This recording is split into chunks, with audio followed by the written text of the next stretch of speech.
When creating your PowerPoint presentation, select a nice slide background and be mindful of color and font relationship. Select at least 6 images or graphs to be used throughout the presentation. Do not use sentence structure or periods. Limit punctuation to a few commas, dashes, colons, and semicolons to separate information for ease of reading. Introduce information in short statements and eliminate wordiness by keeping statements to no more than 6 words. Use bullets and sub-bullets to list information. Make sure to remove the instructional text on the first slide when preparing your PowerPoint assignment. These are additional rules when creating your PowerPoint slides. Even though this assignment is for your own personal use, it is important to prepare it properly for ease of reading and understanding. Text should be between 16 to 32 font size. The best fonts for readability are Arial or Times New Roman. Bold text only when identifying important information. However, it is not customary to bold an entire statement.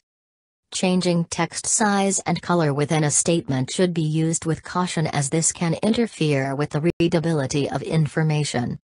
The selection of text color will depend on the background choice. Yellow does not read well, as you can see in this slide. And red backgrounds create strain on the eye. It is best to avoid these colors. Sentence structure is always avoided, as there is no use of punctuation in PowerPoint slides. Please do not use periods and commas as mentioned in the previous slide. Short phrases are best when delivering information and selective only the most important information.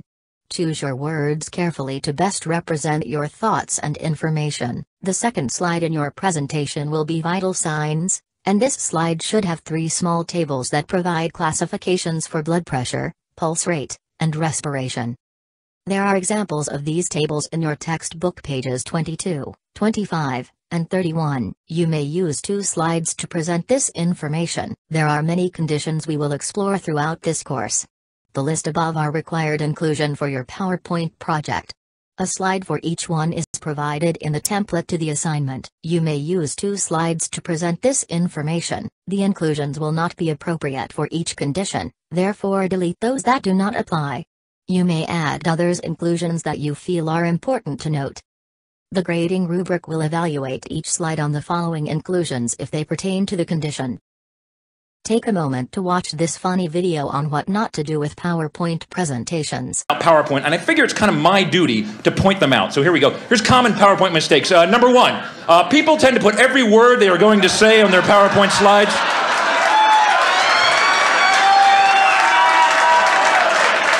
Although this eliminates the need to memorize your talk, ultimately this makes your slides crowded, wordy, and boring.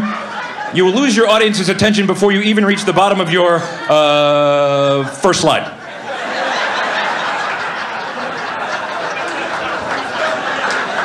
Please don't do that anymore, please. Number 2, most common. Many people do not run spell check. Big mistake. Nothing makes you look stupider than spelling errors. If it's got a red line under it, recheck the spelling. And then finally, I hate this. Avoid excessive bullet pointing. Only bullet key points. Too many bullet points, and your key messages will not stand out. In fact, the term bullet point comes from people firing guns at annoying presenters.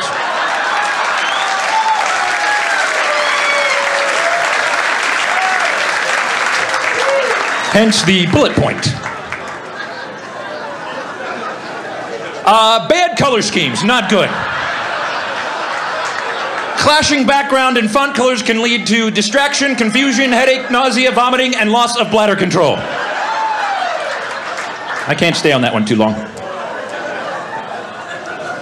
Here's something I've noticed. The number of PowerPoint slides you have in your talk, the less useful your talk actually is. Unfortunately, my presentation is right there. I've also noticed this. People love to pack data into their presentations. They shove more and more data thinking it's better, but it's not. The more data you have, the harder it is to read your slide, and the effectiveness plummets. Now you can improve the effectiveness by adding some shading and some 3D effects, and then some second order and third order effects, and then, I know, let's add some labels. That'll help a lot. And that's pretty much every marketing slide I've ever seen right there. Yeah. Then some like VP of marketing standing there going, it's real clear in Q4. What the hell are you talking about? Now, I'm into in animation. People become animators in PowerPoint. You can have things flying all over the place, and that can be good. If you're a visual learner, that will improve the effectiveness of your performance. But if you're easily distracted, more animations, and people have no idea what you're talking about. They're just, wow, that is cool, wow. And there's regions here, by the way. There's the simple but effective region. There's the active but confusing, the effective but boring, the active but ineffective, the dull but static region, the busy but useless, the ADD only region, the useful but amusing, the stupid but confusing, the dull triangle, the hyper triangle, the sleepy square, the dizzying pentagon, and everything else I just call pointless motion. That slide right there took me an hour and a half to make, right there. PowerPoint can just suck the life out of you. It's amazing. I've also come up with this. It's a kind of a little science I've invented called font analysis. Basically, the font you choose says something about who you are as a person. There's a huge list of fonts, and you choose one, and that says something about you. So be careful the font you choose. For example, if you choose Courier New, it happens to be my favorite, you're probably organized and structured. If you choose Matisse, it means you're artistic. And if you choose Times New Roman, it means you're lazy, apathetic, and unimaginative, and you always use the default. Oh.